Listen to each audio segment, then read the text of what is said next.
Hello dear friends, स्वागत है आप सभी का इस नए वीडियो में। डियर फ्रेंड्स, एमपीएसआई भर्ती परीक्षा 2026 Madhya Pradesh sub inspector exam 2026 में साइंस के अच्छे लेवल के क्वेश्चन पूछे जा रहे हैं। डियर फ्रेंड्स, इसी को ध्यान में रखते हुए मैं साइंस के वेरी इंपॉर्टेंट टॉप 25 क्वेश्चन आपके लिए लेके आया हूँ। डियर फ्रेंड्स, अब आपका एक भी क्वेश्चन गलत नहीं होने वाला है। डियर फ्रेंड्स, मॉक टेस्ट है, सभी क्वेश्चन को काउंट करिए और लास्ट में बताइए आपका कितना क्वेश्चन करेक्ट हुआ। इसी प्रकार के प्रश्न पूछे जा रहे हैं। डियर फ्रेंड्स, आप सभी लोग को मैं पीडीएफ दिखा देता हूं। इन क्वेश्चनों को ढूंढने में बनाने में बहुत टाइम लगा है डियर फ्रेंड्स, जो मैं आप सभी के लिए लेके आया हूं। देख सकते हैं न्यूमेरिकल भी है और थ्योरेटिकल भी है। ठीक है, तो डियर आप सभी से मेरा छोटा सा रिक्वेस्ट है, वीडियो को स्टार्ट करने से पहले आप सभी लोग चैनल को सब्सक्राइब कर लीजिए, जो भी डियर स्टूडेंट्स इस नए चैनल पे आए होंगे। और हाँ, घंटी वाले निशान को प्रेस कर लीजिए, तभी आपको आगे के नए वीडियो का नोटिफिकेशन मिलता रहेगा। डियर फ्रेंड्स, वीडियो को लाइक कर देना है, मीन्स इस अंगूठे वाले निशान को प्रेस कर देना है और ज़्यादा से ज़्यादा शेयर कर देना है अपने सभी दोस्तों में एंड स्टडी ग्रुप में। चलिए देखते हैं डियर फ्रेंड्स पहला क्वेश्चन। देखिए डियर फ्रेंड्स, पहला क्वेश्चन, बिजली की मोटर रूपांतरित करती है। फर्स्ट ऑप्शन दिया है विद्युत ऊर्जा को यांत्रिक ऊर्जा में। सेकेंड ऑप्शन दिया है विकिरण ऊर्जा को विद्युत ऊर्जा में। थर्ड ऑप्शन दिया है यांत्रिक ऊर्जा को विद्युत ऊर्जा में। फोर्थ ऑप्शन दिया है तापीय ऊर्जा को विद्युत ऊर्जा में। तो बताइए डियर फ्रेंड्स इसका आंसर कमेंट सेक्शन में। विकल्प नंबर आपका पहला करेक्ट हो जाएगा। विद्युत मोटर जो होता है विद्युत ऊर्जा को यांत्रिक ऊर्जा में बदलता है। नेक्स्ट क्वेश्चन डियर फ्रेंड्स इस प्रकार का क्वेश्चन आपके एग्जाम में बहुत पूछे जा रहे हैं, उसी को ध्यान में रखते हुए डियर फ्रेंड्स इस लेवल के क्वेश्चन मैं आपके लिए लेके आया हूँ। निम्नलिखित में से किसमें परिवर्तन करके किसी पदार्थ को एक अवस्था रूप से दूसरे में परिवर्तित किया जा सकता है? आकार में, तापमान में, आयतन में, घनत्व में। करेक्ट आंसर होगा डियर फ्रेंड्स विकल्प नंबर 2, आयतन में, तापमान में परिवर्तन करके एक पदार्थ को एक अवस्था से दूसरे अवस्था में परिवर्तित किया जा सकता है। डियर फ्रेंड्स, जब किसी ठोस पदार्थ को ऊष्मा देकर गर्म किया जाता है तो उसका तापमान बढ़ता है, जिससे एक अवस्था ऐसी आती है जिसमें ठोस के अणुओं का आयाम इतना अधिक हो जाता है कि वे अपनी स्थितियां छोड़ने लगते हैं और तापमान बढ़ने के साथ साथ ठोस पदार्थ के भीतर गति करने लगते हैं। इसी को ठोसों का गलना या द्रव अवस्था में बदलना कहते हैं। गलते समय ठोस पदार्थ को दी जाने वाली ऊष्मा अणुओं को उनकी स्थितियों से हटाने में व्यय हो जाती है। अब ऊष्मा ठोस पदार्थ के अणुओं की गतिज ऊर्जा में वृद्धि नहीं करती, अतः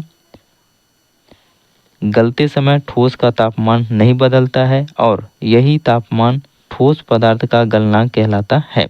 अतः पदार्थ के तापमान में परिवर्तन करके उसे एक से दूसरी अवस्था में परिवर्तित किया जा सकता है। नेक्स्ट क्वेश्चन डियर फ्रेंड्स, बहुत इंपॉर्टेंट क्वेश्चन। यदि कोई वस्तु वृत्ताकार पथ में घुमाई जाती है तो उस पर किया गया कार्य कितना होगा? ऋणात्मक होगा कि शून्य होगा कि निर्धारित नहीं किया जा सकता कि सकारात्मक होगा? तो इसका आंसर क्या होगा डियर फ्रेंड्स? विकल्प नंबर 2 आपका करेक्ट हो जाएगा, शून्य हो जाएगा। किसी वृत्ताकार पथ पर घुमाई जाती है एक वस्तु को तो उस पर किया गया कार्य क्या होता है? 0 होता है। ओके, देखिए एक पूरे चक्कर में वृत्ताकार पथ पर विस्थापन क्या हो जाता है? शून्य होता है, अतः किया गया कार्य भी क्या हो जाएगा?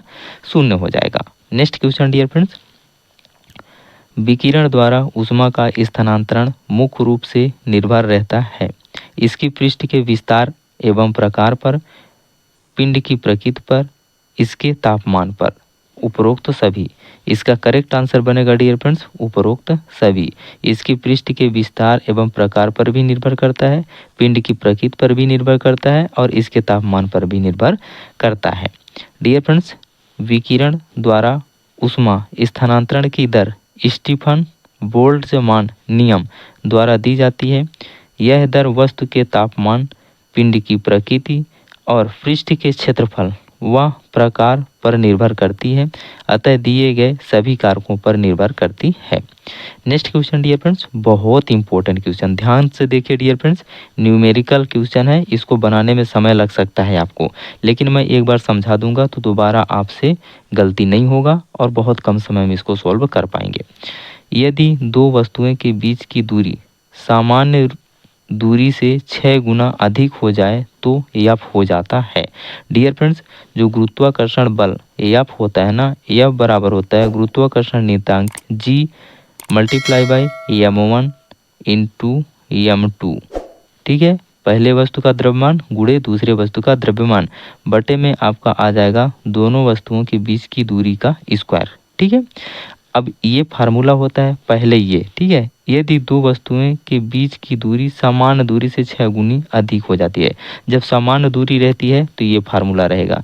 अब 6 गुनी अधिक हो जा रही है डियर फ्रेंड्स, तो 6 गुनी अधिक हो जा रही है जब दूरी, तो इन दोनों के बीच का जो डिस्टेंस होगा आर रेडियस कितना निकल के आ जाएगा, आप बोलेंगे सर 6 गुना मतलब 6r हो जाएगा। ठीक है, चलिए अब आगे यही फार्मूला लगाएंगे dear friends. F equal F means गुरुत्वाकर्षण बल बराबर गुरुत्वाकर्षण स्थिरांक जी गुणे m1 इंटू m2। ठीक है, m1 इंटू m2 अपान में आ जाएगा आपका r का वैल्यू कितना आ जाएगा, इन दोनों के बीच का डिस्टेंस कितना हो गया 6r हो गया, 6 गुना हो गया ना, तो 6r आ जाएगा। ठीक है, और इसका क्या करना पड़ेगा, होल स्क्वायर करना पड़ेगा डियर फ्रेंड्स। ये r का स्क्वायर करना पड़ता है ना, होल स्क्वायर। तो इसको सोल्व करेंगे तो क्या आ जाएगा डियर फ्रेंड्स, ऊपर में तो ये सब आ जाएगा, नीचे में क्या आ जाएगा 36 का r आ जाएगा। ठीक है, 36 का r स्क्वायर।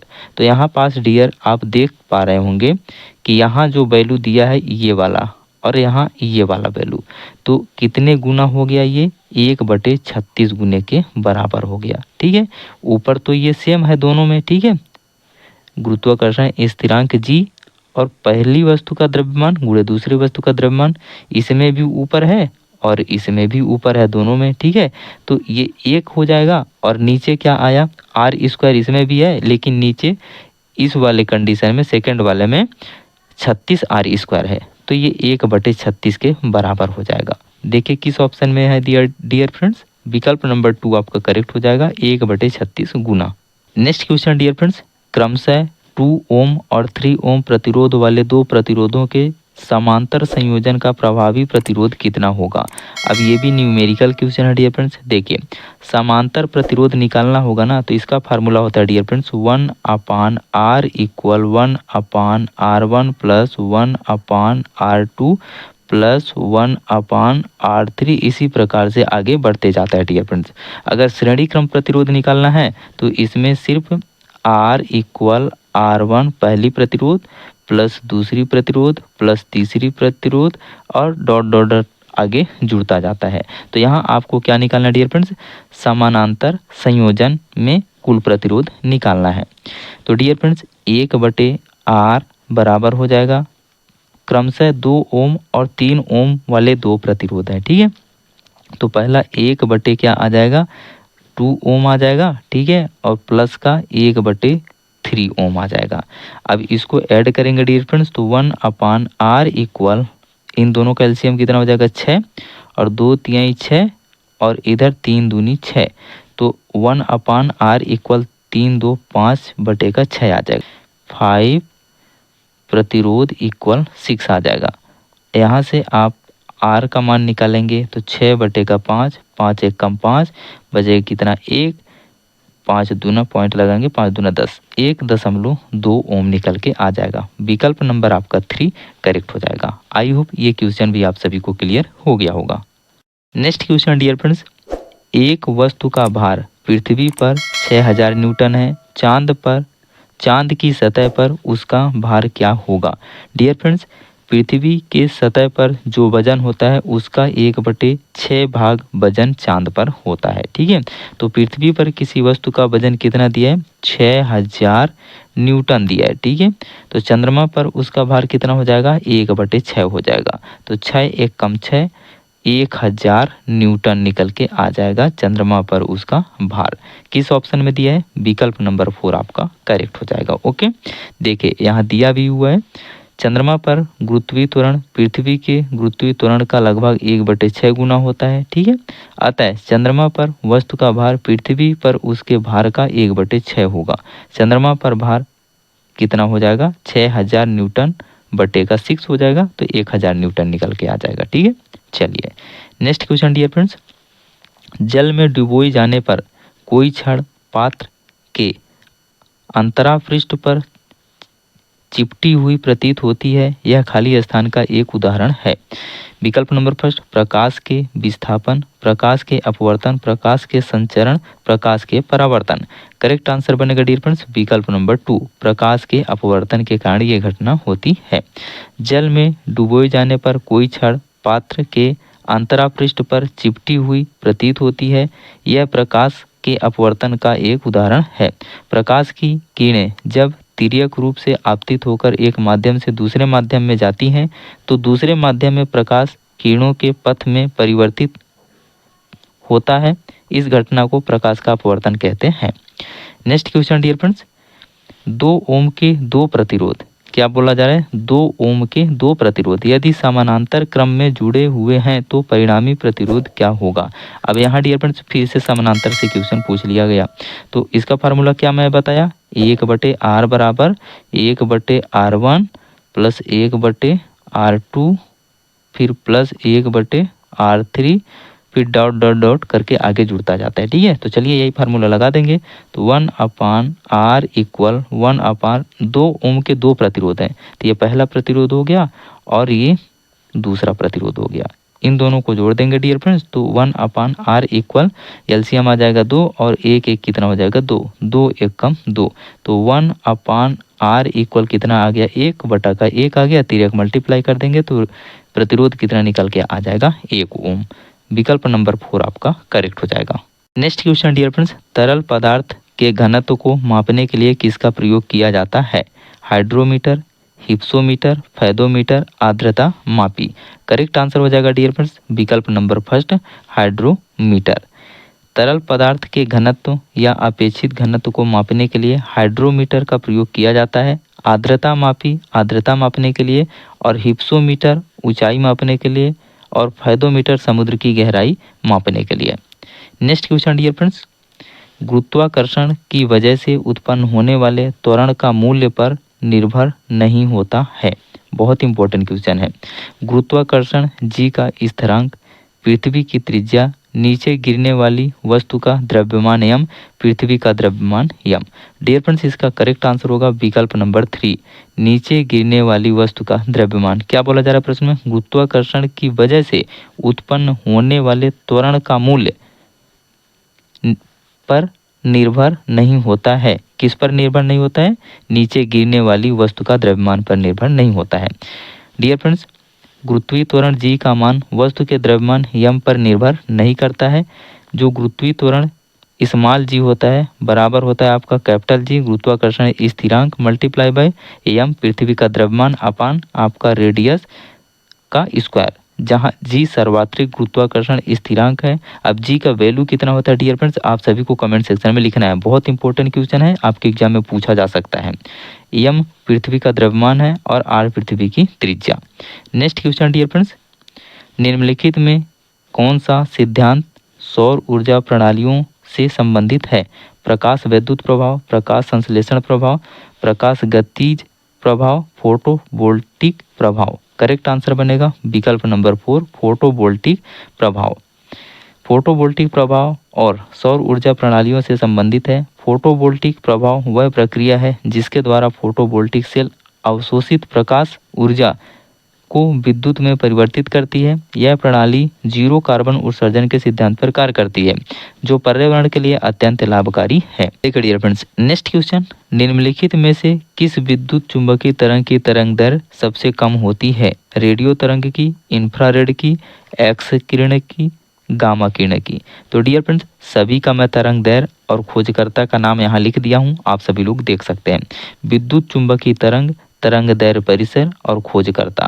डियर फ्रेंड्स इस चार्ट को आप लोग याद कर लीजिए, बहुत इंपॉर्टेंट है डियर फ्रेंड्स, कहीं से भी क्वेश्चन पूछा जा सकता है। ठीक है, इनको जरूर आप याद रखिए डियर फ्रेंड्स। चलिए देखते हैं नेक्स्ट क्वेश्चन।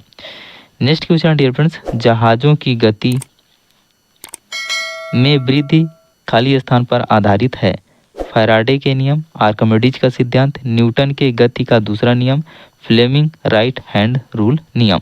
करेक्ट आंसर हो जाएगा डियर फ्रेंड्स विकल्प नंबर 2 आर्किमिडीज का सिद्धांत। जहाजों की गति में वृद्धि आर्किमिडीज के सिद्धांत पर आधारित है। जहाजों का पानी पर तैरना और उनकी गति आर्किमिडीज के सिद्धांत पर आधारित है। जहाज द्वारा विस्थापित पानी का भार जहाज के कुल भार के बराबर होता है, जिससे वह तैरता है। गति में वृद्धि इंजन और डिजाइन पर निर्भर करती है, लेकिन तैरने का मूल सिद्धांत आर्किमिडीज का है। ओके, चलिए नेक्स्ट क्वेश्चन डियर फ्रेंड्स, द्रवों में घर्षण को क्या कहा जाता है? कठोरता, विकृत गंधता, श्यानता, विकृत। करेक्ट आंसर होगा डियर फ्रेंड्स विकल्प नंबर 3 श्यानता कहा जाता है। श्यानता जो होती है डियर फ्रेंड्स तरल का वह गुण है जो उसके प्रवाह का विरोध करता है। यह तरल की विभिन्न परतों के बीच सापेक्ष गति के कारण उत्पन्न आंतरिक घर्षण बल है। इसे द्रवों का घर्षण कहा जा सकता है।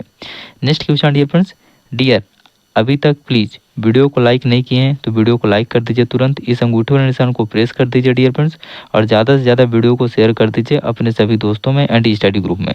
आपका ये लाइक और शेयर ही बताता है डियर फ्रेंड्स कि हम आप सभी के लिए अच्छे दिशा में काम कर रहे हैं और आप सभी को वीडियो पसंद आ रहा है, क्वेश्चन आपके लेवल के हैं। मैं तो कहता हूँ डियर फ्रेंड्स ये क्वेश्चन आप करके जा रहे हैं ना तो आपका एक भी क्वेश्चन गलत नहीं होगा एग्जाम में। भरोसा रखिए और चुपचाप पढ़ते जाइए, ठीक है। जो स्टूडेंट्स एग्जाम दे के आ चुके हैं उनको ये क्वेश्चन देखने के बाद पता चल रहा होगा कि काश ये क्वेश्चन पहले हमें मिल जाता है, लेकिन हमें भी डियर फ्रेंड्स लेवल का पता बाद में चला है, इसलिए इस प्रकार का क्वेश्चन आपके लिए लेके आए हैं। नेक्स्ट क्वेश्चन डियर फ्रेंड्स, दाब को किस प्रकार परिभाषित किया जाता है? प्रणोद प्रति एकक क्षेत्रफल, द्रव्यमान प्रति एकक घनफल, घनत्व प्रति एकक घनफल, भार प्रति एकक घनफल। करेक्ट आंसर बनेगा डियर फ्रेंड्स विकल्प नंबर फर्स्ट है प्रणोद प्रति एकक क्षेत्रफल। जो आपका दाब होता है डियर फ्रेंड्स दाब बराबर होता है दाब बराबर बल बटे क्षेत्रफल, ठीक है। दाब को किसी सतह के प्रति इकाई एकक क्षेत्रफल पर लगने वाले लंबवत बल प्रणोद के रूप में परिभाषित किया जाता है। दाब बराबर प्रणोद बल बटे क्षेत्रफल होता है। नेक्स्ट क्वेश्चन डियर फ्रेंड्स, निम्नलिखित में से कौन सा घटक विद्युत आवेश के रूप में ऊर्जा का भंडारण संग्रहण करता है? संधारित्र, प्रेरक, प्रतिरोधक, ट्रांसफार्मर। करेक्ट आंसर होगा डियर फ्रेंड्स विकल्प नंबर फर्स्ट कैपेसिटर, संधारित्र। वेरी वेरी इंपॉर्टेंट क्वेश्चन है डियर फ्रेंड्स। दिए गए विकल्पों में कैपेसिटर एकमात्र यंत्र है जो विद्युत आवेश के रूप में ऊर्जा संग्रहित करता है। नेक्स्ट क्वेश्चन डियर फ्रेंड्स, चालक के टर्मिनलों के बीच विभवांतर बनाए रखने में मददगार है? प्रतिरोध, वोल्ट मीटर, प्लग कुंजी, बैटरी। करेक्ट आंसर होगा विकल्प नंबर 4 बैटरी। बैटरी चालक के टर्मिनलों के बीच विभवांतर बनाए रखने में मददगार है। बैटरी एक एनर्जी स्टोरेज डिवाइस है जो कि बहुत सारे सेल्स को जोड़कर बनाई जाती है। सेल्स के अंदर इलेक्ट्रोकेमिकल रिएक्शन होते हैं जो केमिकल एनर्जी को इलेक्ट्रिकल एनर्जी में बदलते हैं। इंपॉर्टेंट पॉइंट है, ध्यान रखिएगा। नेक्स्ट क्वेश्चन, शुद्ध पानी का घनत्व लवण युक्त पानी के घनत्व का खाली स्थान होता है से कम होता है कि तुलना में नगण्य होता है के बराबर होता है से अधिक होता है? तो शुद्ध पानी का घनत्व जो होता है डियर फ्रेंड्स लवण युक्त पानी के घनत्व से कम होता है। विकल्प नंबर फर्स्ट आपका करेक्ट हो जाएगा। ओके, लवण युक्त पानी जैसे समुद्री पानी में घुले हुए लवणों के कारण उसका द्रव्यमान शुद्ध पानी की तुलना में अधिक होता है। समान आयतन के लिए इसलिए लवण युक्त पानी का घनत्व शुद्ध पानी के घनत्व से अधिक होता है या शुद्ध पानी का घनत्व लवण युक्त पानी के घनत्व से कम होता है। नेक्स्ट क्वेश्चन डियर फ्रेंड्स बहुत इंपॉर्टेंट क्वेश्चन, 25 डिग्री सेल्सियस पर विभिन्न माध्यमों में ध्वनि की चाल के बारे में निम्नलिखित में से कौन से कथन सत्य असत्य है? बताइए डियर फ्रेंड्स। 2 कथन दिया हुआ है। पहला कथन है समुद्री जल में ध्वनि की चाल 1531 मीटर प्रति सेकंड होती है। सेकंड स्टेटमेंट है हवा में ध्वनि की चाल 346 किलोमीटर प्रति सेकंड होती है। अब बताइए इसमें से कौन सा स्टेटमेंट सही है? डियर फ्रेंड्स किलोमीटर प्रति सेकंड दिया है, ये बिल्कुल गलत है।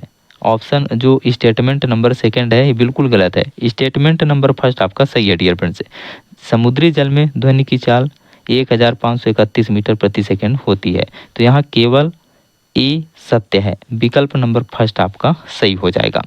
डियर फ्रेंड्स, केवल ए सत्य है क्योंकि 25 डिग्री सेल्सियस पर हवा में ध्वनि की चाल 343.59 मीटर प्रति सेकंड होती है, ना कि किलोमीटर प्रति घंटा। ठीक है, और समुद्री जल में 1531 मीटर प्रति सेकंड होती है। क्वेश्चन डियर फ्रेंड्स, विद्युत मोटर में रूपांतरण होता है विद्युत ऊर्जा का यांत्रिक ऊर्जा में, विद्युत ऊर्जा का ऊष्मीय ऊर्जा में, सूर्य के प्रकाश का विद्युत ऊर्जा में, यांत्रिक ऊर्जा का विद्युत ऊर्जा में। करेक्ट आंसर हो जाएगा डियर फ्रेंड्स विकल्प नंबर फर्स्ट, विद्युत ऊर्जा का यांत्रिक ऊर्जा में परिवर्तन होता है। एक विद्युत मोटर विद्युत धारा के चुंबकीय प्रभाव के सिद्धांत पर कार्य करती है। विद्युत मोटर में ऊर्जा परिवर्तन विद्युत ऊर्जा से यांत्रिक ऊर्जा में होता है। देखो dear friends, next question very very important question है डियर फ्रेंड्स, न्यूमेरिकल क्वेश्चन है फिजिक्स का। देखिए कैसे बनाएंगे। बोला जा रहा है कि 25 ओम का एक लैंप एक बैटरी के टर्मिनलों के बीच संयोजित है। लैंप द्वारा प्रति सेकंड 100 जूल ऊष्मा उत्पन्न होती है। लैंप के टर्मिनलों के बीच विभवांतर ज्ञात कीजिए। यहाँ डियर फ्रेंड्स एक फार्मूला लगेगा, ई ऊष्मा energy equal V square upon का आर टी। ठीक है, तो आपको कितना दिया है एनर्जी 100 जूल, 100 जूल आ जाएगा बराबर विभवांतर आपको निकालना है तो ऊपर भी स्क्वायर रहने दीजिए।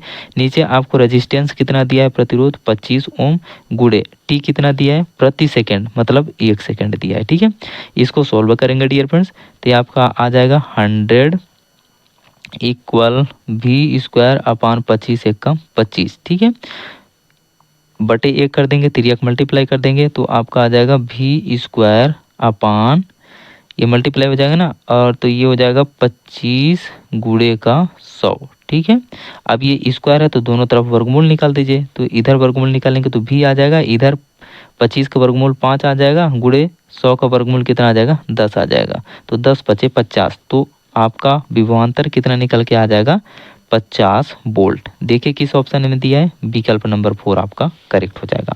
आई होप ये क्वेश्चन भी आप सभी को बहुत अच्छे से क्लियर हो गया होगा। इस प्रकार का न्यूमेरिकल क्वेश्चन आपके एग्जाम में पूछा जाएगा तो आप लोग सॉल्व कर लेंगे। ये देख सकते हैं इसका पूरा विवरण नीचे दिया हुआ है।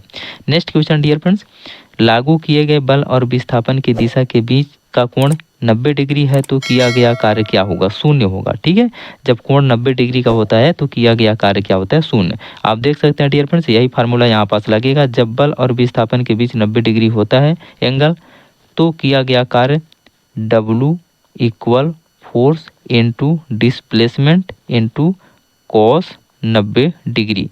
90 डिग्री का वैल्यू रख देंगे तो यहाँ कितना आ जाएगा मान 0 आ जाएगा। ठीक है, चलिए नेक्स्ट क्वेश्चन डियर फ्रेंड्स, इनमें से किस उपकरण में केवल उत्तल लेंस का प्रयोग होता है, flash light, microscope, bioscope, car headlight. Correct answer हो जाएगा विकल्प नंबर आपका 2 माइक्रोस्कोप में। ओके, माइक्रोस्कोप सरल या संयुक्त में आवर्धन के लिए उत्तल लेंस का प्रयोग होता है। कार की हेडलाइट और फ्लैश लाइट में प्रकाश को केंद्रित करने या फैलाने के लिए अवतल दर्पण या परवलयाकार दर्पण का उपयोग होता है। बाइस्कोप या दूरबीन में उत्तल और या अवतल लेंस का संयोजन हो सकता है।